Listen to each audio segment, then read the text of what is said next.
Facebook mbalaba wano omukulu Musa Haji Musa esolo nkulaba no Alan Sanders. Good morning. Nkede nkulowooza ko mugwanda wange Julian Fader Diza nkulaba very good morning. Sawa ya kweyubula abamani yu njagala mu ngeri enjawulo bazuukusaamu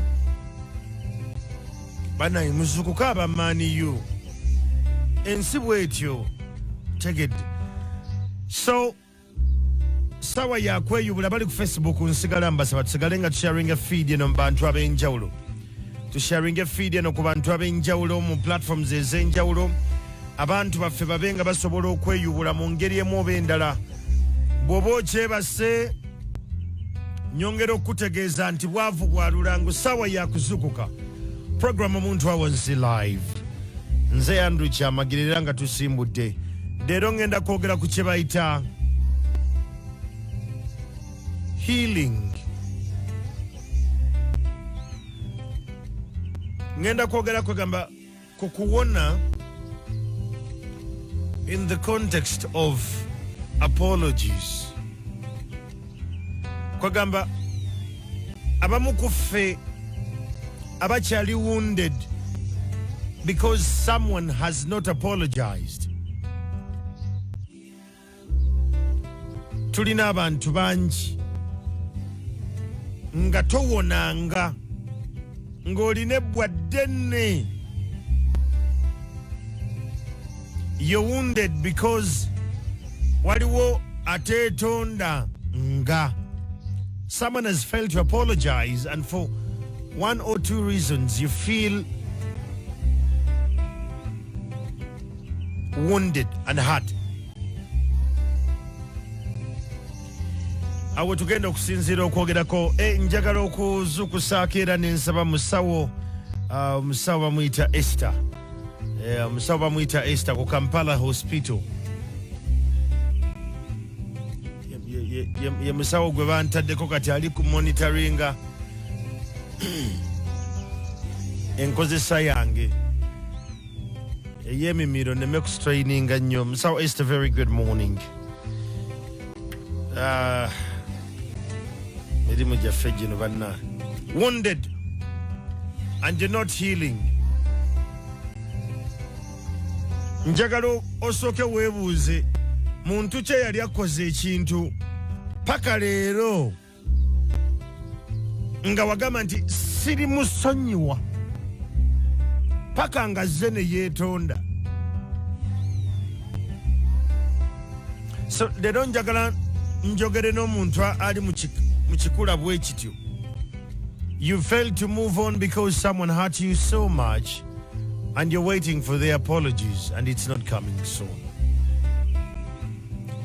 Abantu betulinda okujja batusaasire oba batwetondere tebannalabika ate tebagenda kujja. Abasinga ku ffe tuli ku lugendo olw'okulaba nti tuwona, naye ekikyatuganya okuwona, ebiwundu ebyo okuwona, tukyalinda abantu abatukosa bajje beetonde. We are waiting the tormentors to come and apologize. Mbozi ya leero ngenda genda mpola bali ku Facebook mbebaza sigale nga sharing a feed enjawulo. Zamka Yonga nkulabye wano, Nagai Mariam El Chapo Uganda, Sebugwawo nkulabye wano, Tarindekura Agre live from the UK, Nantumbwe Slivia Daffin, good morning. Sawa ya kweyubula omuntu yakukola ekintu okyali n'obusungu obw'emyaka 5 era nga bw'omulaba alinga eyakikoze jjo.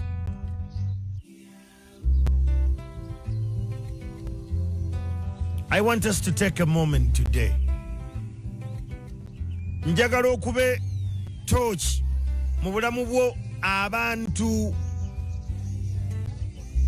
abakyakulumya nga you're still wounded and hurt because you're waiting for apologies anyway.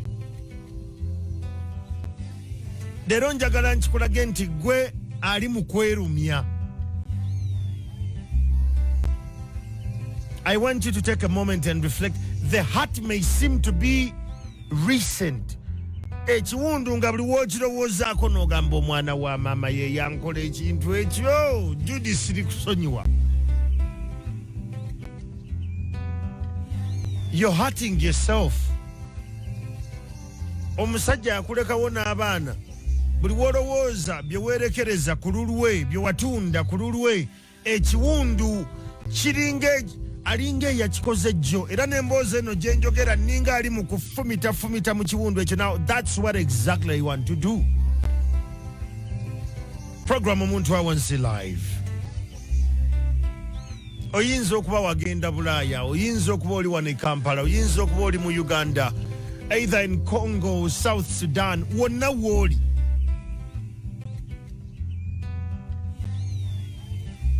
Olina omuntu gw'olinda yeetonde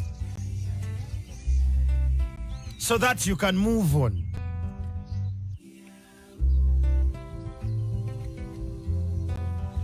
Njagala weebuuze ekibuuzo kino.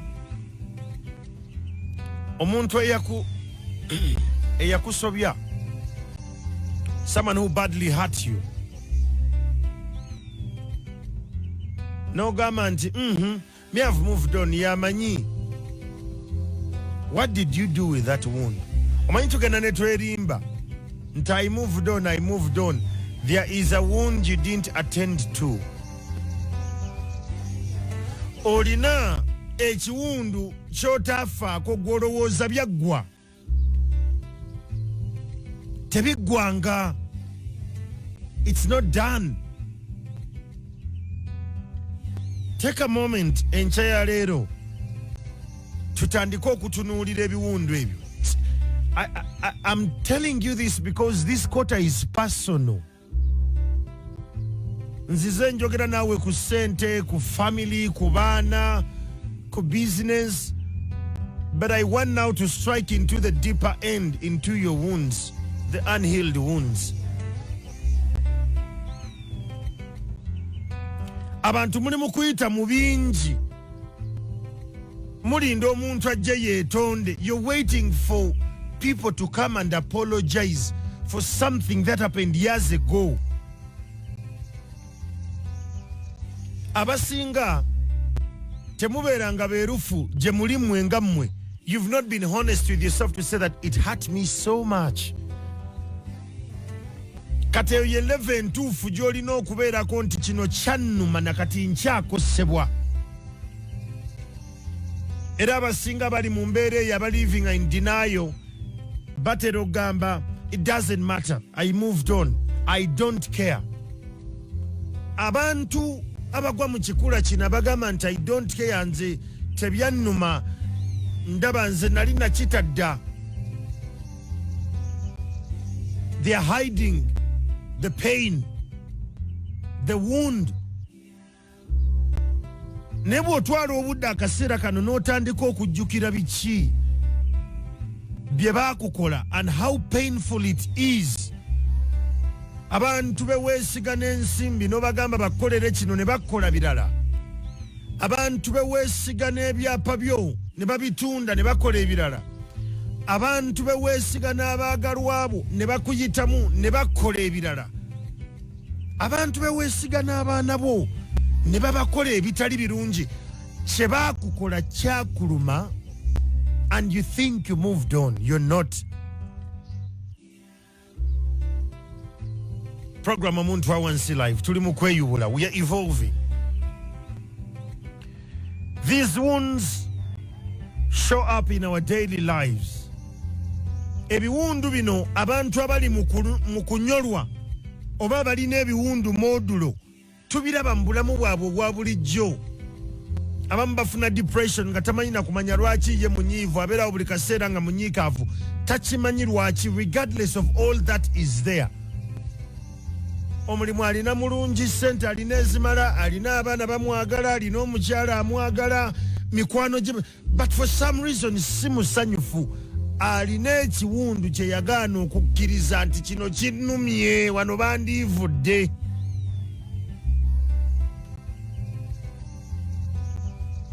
We need to talk about this.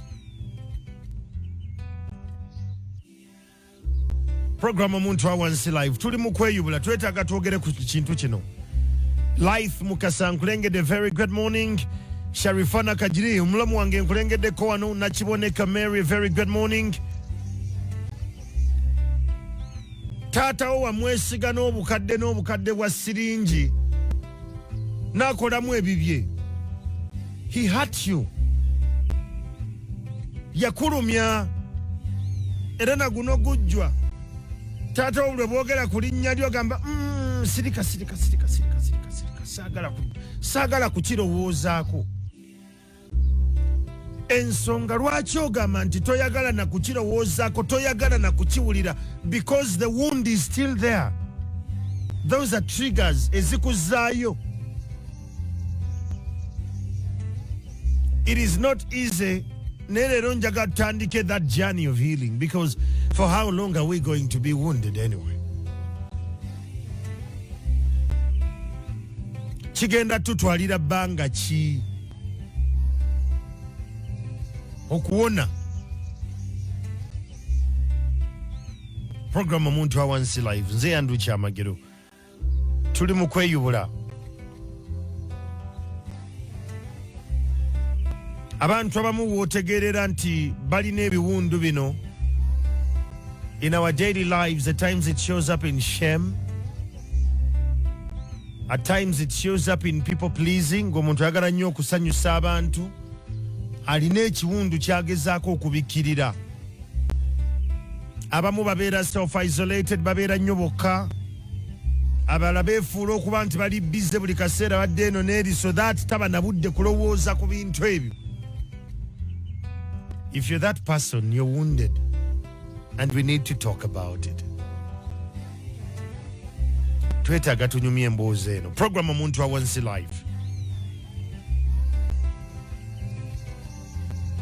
Tuli mu kweyubula. Kati gwe ng'ekyomaze okitegeera nti nina ekiwundu wano, nina ekiwundu wano, nina ekiwundu wano. Ebintu bino byannuma era bikyannuma. Njagala twogere ku nsonga lwaki abantu b'obadde olinda okujja okwetondera tebannajja era tebalijja. They won't come. Ekisooka, omuntu okwetondera ateeka okuba nga akikakasa nti nasobezza, and this is below the belt. Okay? Bwe tujja ku nsonga eya apologizing, omuntu n'akwetondera, abamu tebannajja kwetondera because it takes emotional maturity. Omuntu ateeka okuba nga akuze mu birowoozo ne mu bikolwa nti asobola okugamba nti ekyamazima nali mu nsobi, that time nze nali mu nsobi. Kyetaagisa omuntu atali mu mbeera ya insecurities.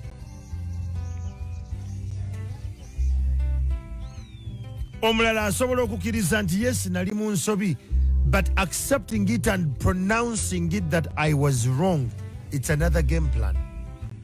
Waliwo abantu abatusobezzaako, n'akubba, n'akukonjera, n'akwendako, n'akukyawa, n'akulekera obuvunaanyizibwa obw'amaanyi, obanga taata w'abaana n'atabafaako n'avaawo n'agenda ku kyalo ekirala n'awasaawo.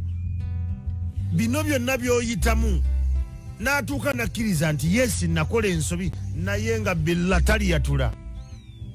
Nga taliyatula. Nga okukikkiriza nga ye ng'omuntu yatuuka n'agamba nendabika nasobya, naye nga taliyatula nti yasobya.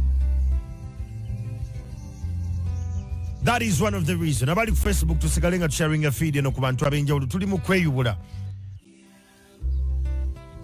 Kyakubiri, abantu abamu baatusobya naye bo tebamanyi nti baatusobya n'otusobya. Era nga bw'omugamba wakola nsobi agamba eriwa nsobi ki? Mubeere namwe kubeera sensitive nnyo ebyekisirusiru. Mbukati olwo nnyo kubanga ye gye yakulira kye yakola kiri nnomu. Gye yakulira ewaabwe bino byali bya bulijjo.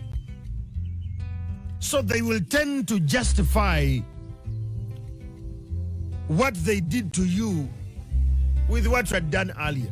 Ebiseera ebisinga abantu banaga nenze nga wakola kiringa nga saakugamba ko katimbu kino nnyo.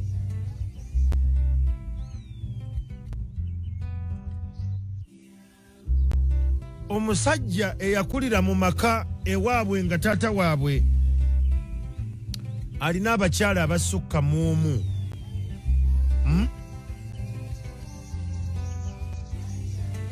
Bwakeera ku makya n'akukwana n'akuzaalamu abaana oba n'akuganza oba n'akuwasa.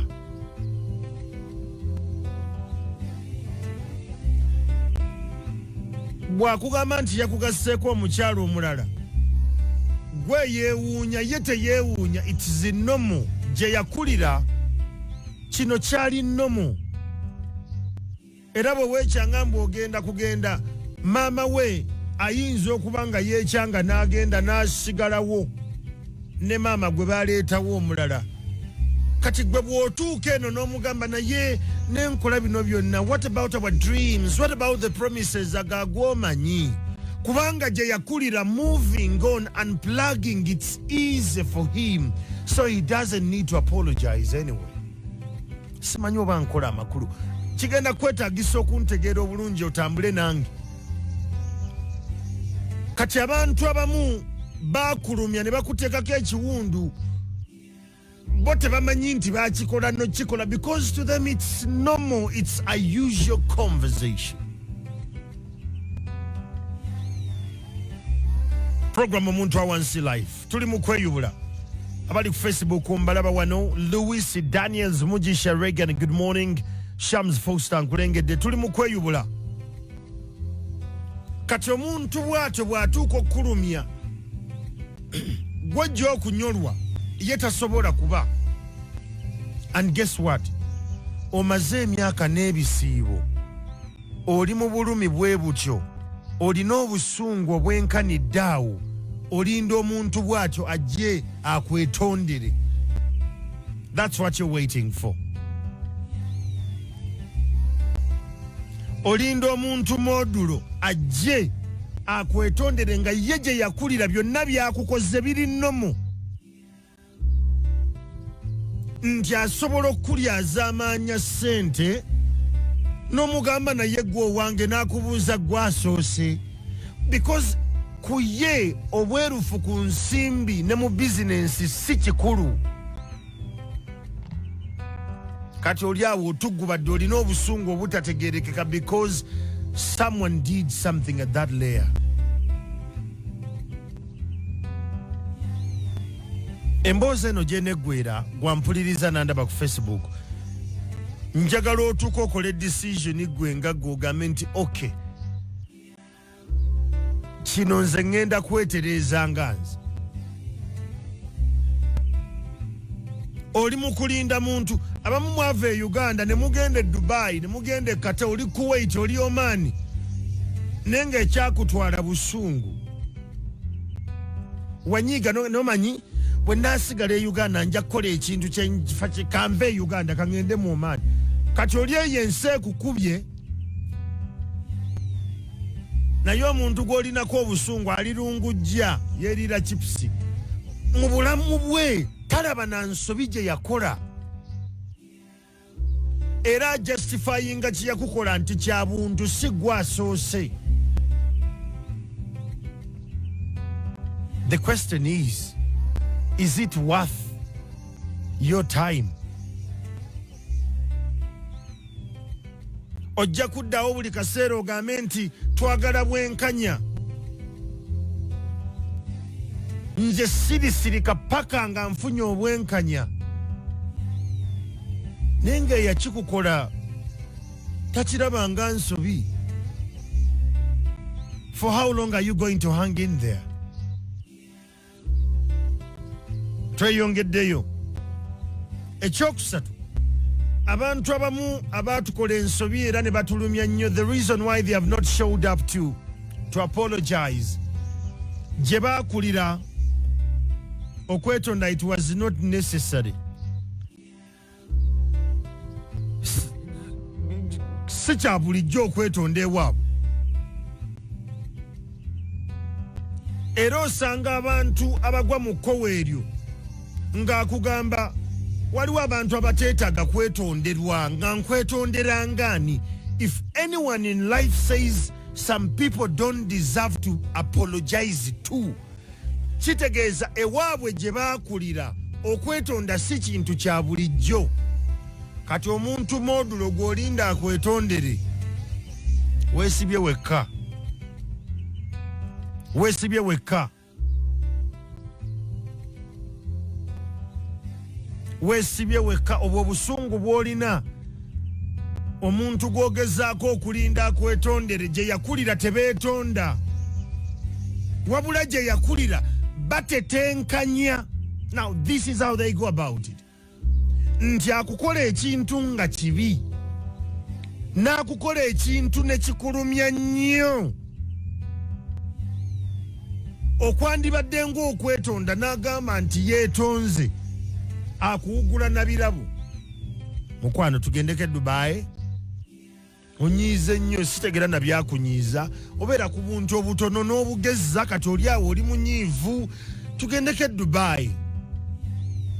Because amanyi oyagala nnyo okutwavulinga era okakana nga mugenze Dubai. Kati omutuuka e Dubai n'olowooza nti ajja kwekuba mu mutima agambe by the way kituleese wano, njagadde okukyusa ku environment nkwetondere, billa mutuuka okuva e Dubai ne mulinnya flight edda e Kampala nga tagambye nti neetonze. Kubanga gye yakulira, you don't deserve an apology. You don't. So they will replace, mu kifo ky'okwetonda ajja kuwa ebirabo byonna. Akukuba n'akugulira Range Rover. N'akukuba n'akugulira iPhone Pro Max empya eriko. Olw'ensonga ye gye yakulira. It's not necessary to apologize. Now you my friend, gwampuliriza enkya ya leero, olina omuntu afaanaganako bw'atyo era nga ye omulinda gye akwetondere.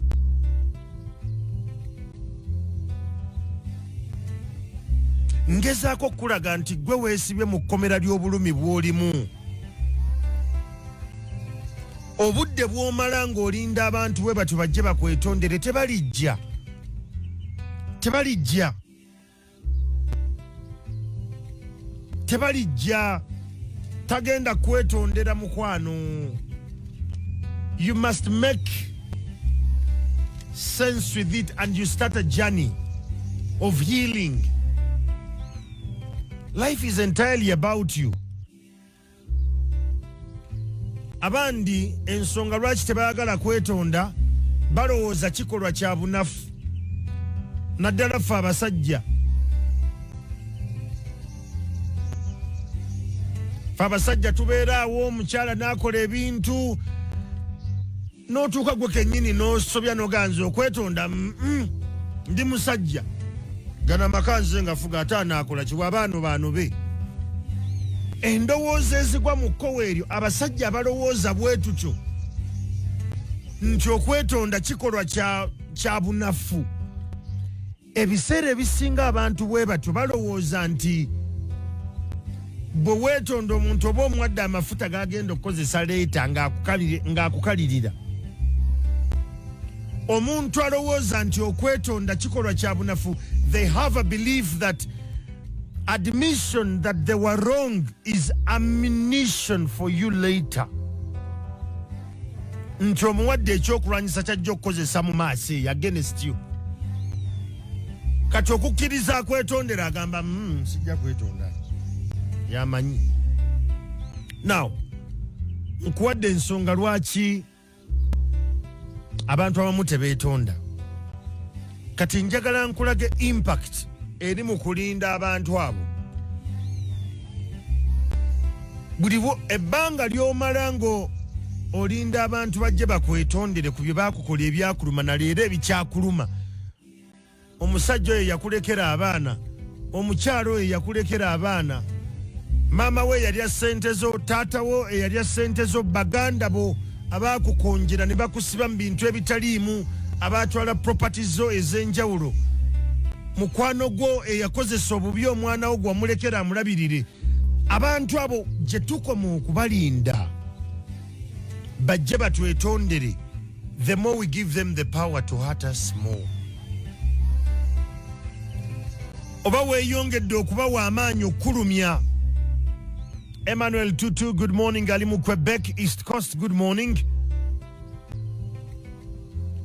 Obudde bw'oyongera okuwa omuntu oyo to come and apologize, you're empowering them to hurt you more. You're empowering them to hurt you more. You can't move forward until you're given an explanation. Nze siri musonyiwa paka lwalijja nannyinnyonnyola lwaki yakikola. Owange, omwana wa muganda wange. You're expecting too much from people. You're expecting too much. Abamu kuffe twonoonye emyaka n'ebisiibo, waiting for those who hurt us to come and apologize. But is it worth it? We have wasted so many decades, seasons, waiting for those who hurt us so much to bring us medicine for the wounds caused. Tubalinda batuleetere eddagala ku kiwundu kye tagenda kujja.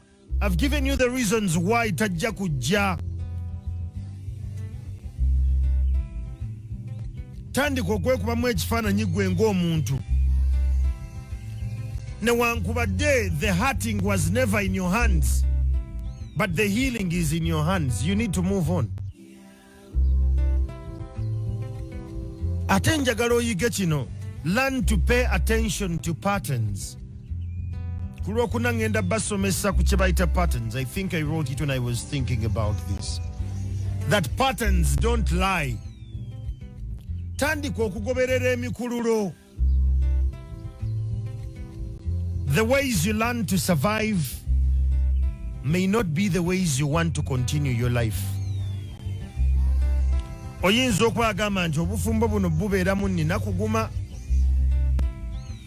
Byonna bikole, Mungu yamanyi kyali muwa. Now, that is you learning to survive. But is it the life you want to live? Bwe bulamu bw'oyagala okubeera mu obwo. Bwe bulamu bw'oyagala okubeera mu obwo. Because now you're just surviving. But is it the life you want to live? Ekyo ekibuuzo njagala okyebuuze. Tandika okugaana n'okukyawa okusikira ebintu ebitakola. You're inheriting dysfunctional families. You're inheriting dysfunctional relationships and businesses. Learn new ways of living instead of repeating the same patterns and cycles. You were hurt. First, accept that you were hurt and it's so painful. Kiriza nti kiruma. But you need to move on. How you're going to help yourself okuva mu kino ekintu. Ekisooka kya byonna, sooka weesonyiwe. Forgive yourself for all the times you chose denial over painful awakening. Omaze emyaka n'ebisiibo ng'ogaana. James C. yakinkola nedda. Balabika bamuloga, bambi yali anjagala nnyo. Waliwo ekyamubaako si yoyo Jennifer wange nedda. You're living in denial, but it's painful.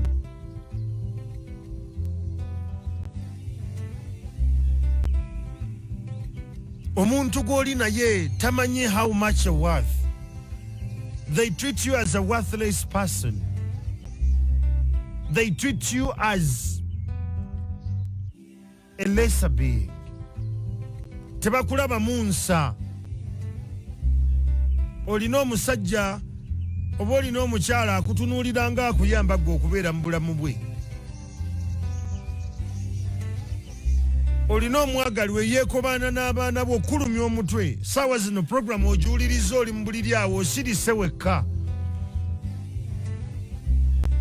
You need to take a moment and you forgive yourself for all the years you've lived in denial than waking up to the painful journey of healing. Mikwano twetaaga tuwone. Olina okusooka okutandika gwe ng'omuntu okukkiriza nti wano wo bankuba. Ebiseera ebisinga acknowledging the truth is a process. No matter how long it takes, now you know. Kiriza. Obulumi tukkirize tubuyitemu. Mikwano tubeera mu nju eyo ne twebaka. Naye nga n'otulo bwe tujja owulira tukutwala butwazi naye nga towangaala nayo mu tulo gugumuka. You drafted that proposal together. You sat in sleepless nights, in sleepless cold nights. Nga mukola propose eyo neeyitamu omuntu n'akwekyusiza. The pain is unbearable. It's too deep. But they won't come to apologize. We must make peace with it. Tuteekwa okukkiriza nti wano banteeba until we wake up to the occasion that even our tormentors will never come and apologize, the better.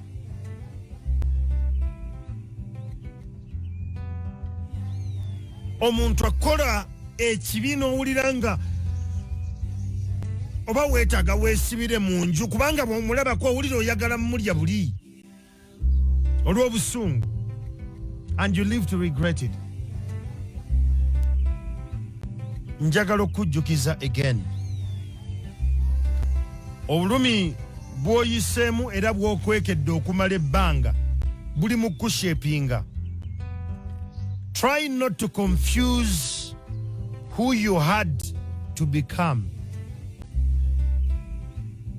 Wakati mbulumi obwo saagala otandike kubuzaabuza ekyo kyali oyagadde okubeera mu bulamu vis-a-vis ky'oli kati.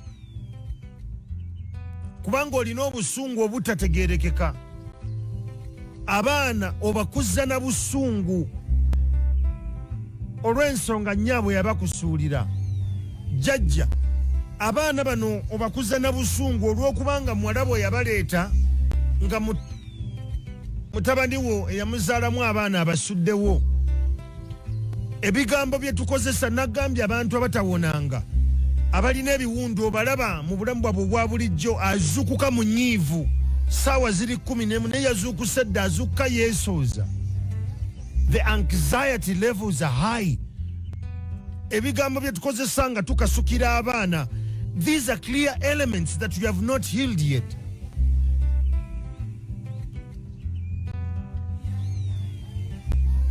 Kati njagala taking a moment. Make peace with your pain. Kiriza. Ogambe nti omanye ekituufu. It's not worth it. Kubanga obulamu ebbanga lyogenda okumala gwe ng'oli mu kulinda kwegamba abantu bajje bakwetondere, ogenda kwekyawa. Ogenda kwekyawa. Tandika okuprioritizinga mental health yo instead of toxic apologies. Abamu bajja kujja nga balinga abazze okwetonda naye nga bazze kwongera kusajjula kiwundu ekyo. Maama, nali manyi kye nakola, toliddamu nakwogera nange. Because they know you live for that. Tuli mu kweyubula program OmuntuWawansi live. Pay attention to your patterns. emikululo gitunuulire nnyo. Abantu abali mu kkulumya bakimanyiira nti gwe okkulumya kyanguwa.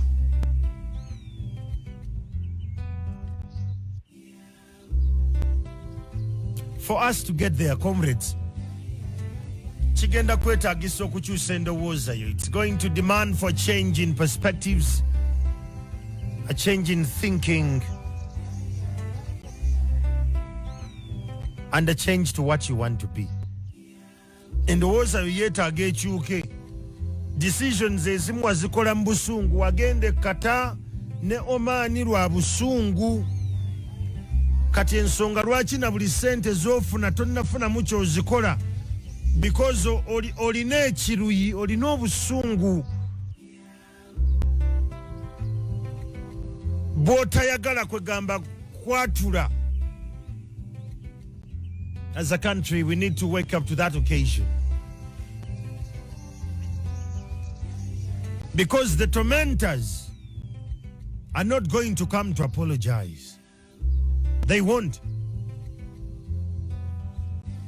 They won't. This is entirely on you. Njagala osooke weebuuza ekibuuzo, is it worth it? 10 years later, nkyalina obusungu ku taata w'abaana bange. 30 years later, nkyalina obusungu ku maama wange.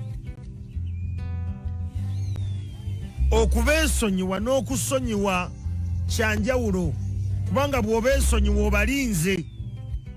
It's not easy. It's going to take you a process. Abamu bigenda bakaabya. You're going to take a moment ogende mu kinaabiro okaabireeyo. It's okay. That's part of the process. Because it's painful as such. It's painful. I've been there. Waliwo jogama nti some people are hard to forgive. Negwe byokoza abantu obimanyi ne bakusonyiwa. Mukumanya ne mbutamanya ne bagamba bugambiye. Maybe atanayiga bulungi.